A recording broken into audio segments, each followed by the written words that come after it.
Hello Procrastinator, Sam here, and today we are going to be doing our initial review, spoiler-free review of Sonic Movie 3. I have Kenny here with me. Hi. We just got back from the Sonic Movie 3 premiere in LA. And first off, I just want to say huge shout out to both Sega and Paramount for that amazing opportunity. You guys know here at the channel, we absolutely love Sonic the Hedgehog. We absolutely loved Sonic Movie 1 and Sonic Movie 2. And I was super excited for Sonic Movie 3. It looked to be everything I wanted out of a Sonic movie. It looked to be the best they had to offer. It looks to be the culmination of so many years of hard work and feedback from the fans. And I am happy to say, right out of the gate, again, this is going to be a spoiler-free review, but I'm just going to say this right out of the gate, go see this movie. Absolutely go see this movie. It is amazing. We both absolutely loved it. There was no major flaws. We're going to go into all that. But again, we're going to keep it very generalistic because, again, we want to keep this as spoiler-free as possible. I expect people that didn't see the movie to be watching this video, but I just wanted to give you guys reassurance that if you haven't seen the movie and you're on the fence, go see it. Let's support this movie because if this movie does amazing, we're going to get even more, and I'm super excited for what they might have planned in the future. So, with that said, briefly, I want to talk about our blue carpet experience, the premiere experience. It was just absolutely magical. Insane. What did you think about it? Like pulling up to the blue carpet and actually walking on it this time. Yeah, so it was very different from the movie 2 one that we went to. Yeah. For the movie 2 one, they had one specifically for the influencers. It was like a side. We got like a side carpet. Yeah. And the main stars had a main carpet, but for this one, we were expecting it to kind of be like the same thing. Like, not like as small as it was, because it was a different theater, but we didn't realize we would be walking the same carpet as all the stars. And that's what happened this time. We all had the same carpet, and the carpet experience was amazing. I did do a live stream. You guys could probably see it here with the footage. But it was just absolutely amazing. It was just such a surreal experience. We had our pictures taken from Getty images. So I'm a Getty PNG now. Yes. So and they're all beautiful. I like all of them. All amazing. But yeah, it was an amazing experience. But in the end, I'm always going to keep it real on this channel as we always do. And with that said, I have nothing to say other than this movie was absolutely amazing. So let's go into it. First off, everything in this movie is an improvement over the last two. The animation budget, the budget in general with this movie is so much higher. So much higher. And you could tell right out of the gate. You could tell from the trailers. I remember watching the trailers being like, whoa, he looks so good. It is like that throughout the whole movie. There's nothing. I remember with movie 2. Sonic looked a little weird in Sonic. In some of those. And I remember in movie 2 near the end scenes, some scenes weren't finished. No. And remember the chili dog scene? Yeah. Wasn't finished. And then when it came out on Blu-ray, it was like they completed the animation. Yeah. There's nothing like that in this version. No one looks weird either. Like it feels like they blend better. It's so much more polished. Just the fur textures, the facial animations is a big one. Yeah. And obviously, what's animations without writing? I just want to say the writing of this one and the characterization, again, without going into spoilers or any specifics, I absolutely loved it. And again, without going into specifics, can I just say that Team Sonic and Tails specifically... Tails is such a highlight. Tails is so cool. He's so funny. I think every Tails scene, you are going to laugh at something that comes out of Tails' mouth. But also, Tails is acting like Tails. And it's there's nothing that, I know in movie 2, there was moments where I was like, it's a little weird for him to look at Sonic as his favorite YouTuber type mentality. Only Sonic the Hedgehog can blank. But there's nothing it like feels like he's more his own person in this, and he accepts that he's in the team, and he kind of doesn't feel like a sidekick either. Yeah, and that goes in for all the characters. It feels like the synergy between Sonic, Tails, and Knuckles, and even Shadows, we're going to go into it. But you can tell that the synergy between the characters, how they act, what they say, the writing, it is how you come to expect it, especially as a hardcore Sonic fan. So again, shout out to Patrick Casey, because the dude cooked. He amazing improvements across the board, and I just think overall, it was just such an amazing time, and seeing those characters on the screen was the highlight for me. It's so fun to say that. Team Sonic was a huge highlight for me. I really was captivated anytime they were on the screen. Now, the movie itself, regarding its pacing, and I know it's been a couple days since the premiere, and I know for me personally as a fan, I just want to say right out of the gate why I think this movie is superior to movie 2 and movie 1. There is no that scene. If you know what I mean, like in movie 2 we had the wedding scene, the thing that people say always refer to as like a pacing problem with these movies. Feels like there was, for me specifically, I know like some people may have different opinions, but there was no scene that like did that for me. I was captivated the whole time.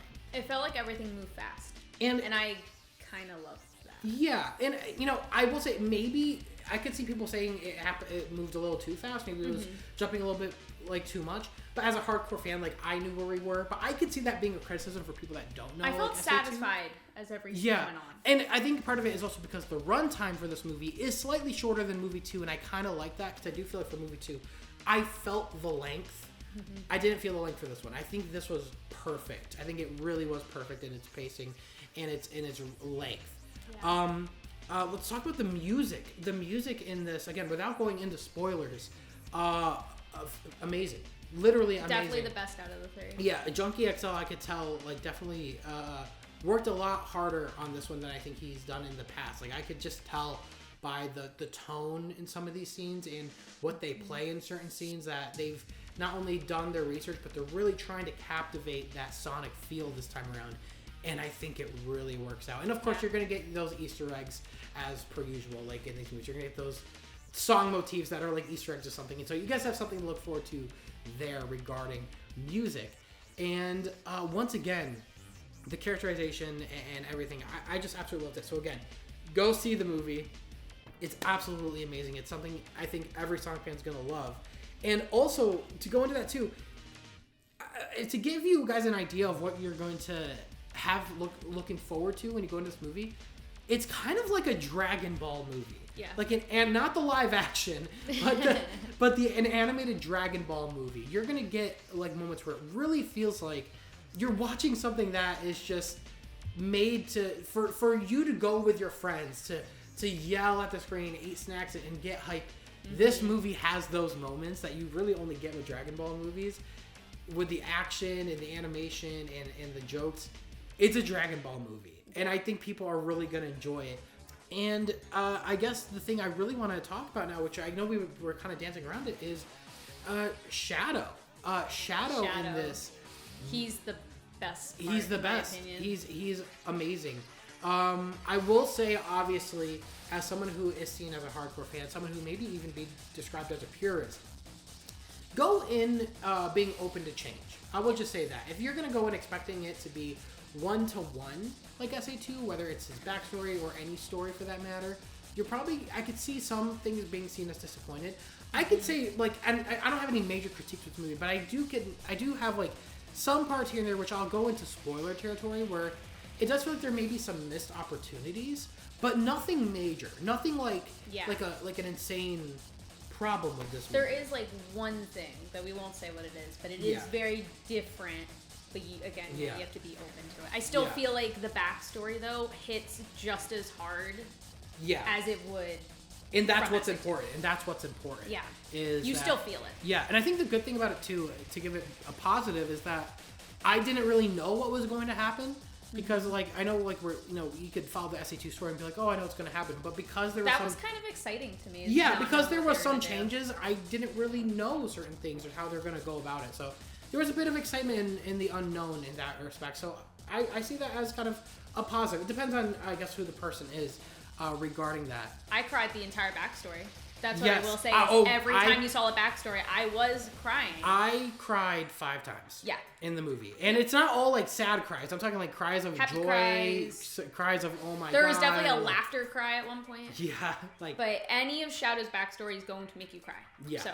Yeah. Warning. Which that expected, which is a good right? thing. That's a very good thing. He's a tragic character, and I'm happy they captured that in the way they did. They did it in a tasteful way that I think still has the impact that it needed to have for Shadow. And I guess another thing we could touch on real quick is the human characters. That's always something that I know a lot of people can feel scared about, especially for me, because sometimes it can feel like the human characters are kind of like holding this series back from being something truly amazing. I could just say unequivocally right now This movie does not have that problem. I know with movie 2, it didn't really have that problem too much either. But this one was really smart with how it handled the human characters. And I think as they continue to add more of these animated characters like Shadow, those human characters are going to have to take a back seat, and I think they understand that. And the way they did it in this movie, I think, was really tasteful. They did an amazing job. And again, there was no scene that stayed too long, nothing that felt like, I just want to get back to Sonic. Sonic was there the whole time. In fact, now that I'm thinking about it, Sonic and the crew, there was never a moment. You never had the humans alone. Yeah. There was maybe a 30-second scene of Tom and Maddie alone, and I think that is literally it. Literally it. Yeah. And that's great, because we came for Sonic, we came for Shadow, we came for Knuckles and Tails and Eggman. Mm-hmm. And they're there pretty much the whole time. And that's amazing. It makes me kind of like them more. Yeah. It made, I can breathe with them. Yeah. And it makes me, I already loved Tom and Maddie. Yeah. But, I think, now that you get to see all the characters with them, actually being able to breathe is, I do actually appreciate them there. 100%. But. And, I know there's not too much we could talk about right now because, again, I'm holding so much back. Yeah, this is really hard. And we're not going to do it here because this is obviously just, I brought this stuff on the go with me for this trip. So, I'll obviously do that back at my place with a proper setup here. But for now, I just have to say again, go see this movie. Go support it. You'll have an amazing time. Unequivocal. Go see the movie. I fully endorse it. And it's so funny because literally today, a great time to say this too, or to film this. Literally today, it was announced Paramount already planning Sonic movie for 2027. That goes to show you. 2027. That goes to show you the pre-sales for these must have been above their expectations. So you should be one of those people. Go see this movie, support it. If you're a Sonic fan, it's a no-brainer. If you're not 100% a Sonic fan, if you've just seen movie 1 and movie 2, go see it. And if you haven't seen movie 1 or movie 2, watch those movies first. Get encapsulated in this world. And I feel like even if you're not a hardcore Sonic fan, there's something here for you. What have we been saying? What have we been saying all week? The moment we saw the movie, what did we keep on saying? Is I want to go see it again. Yeah, no, literally. And that's what we're going to go do. We are dying to see this again. Tomorrow, we're going to see this again. And I'm going to fly home and I'm going to see it again with my family. And I'm going to fly to your place. We're going to see it with your family. Any excuse I get to see this, I will. Genuinely. But yes, go support it. That's enough from us yapping. But yes, I absolutely love the movie. Shout out again to Paramount and Sega for just doing an amazing job with this franchise. Mm-hmm. Think about how successful movie 2 was. And that movie wasn't even perfect. And how well that did and what it did to the franchise and how many new fans it brought on. And now this movie, guys, I am so excited for the future. But anyways, that's enough. We'll talk about it in spoilers. Thank you guys so much for watching this video. If you guys want to stay tuned for the spoiler discussion, of course, hit the subscribe, hit the bell so you guys know when I upload. Thank you guys so much. This is Sam and Kenny. Take care and talk to you soon. Bye. Bye, everybody.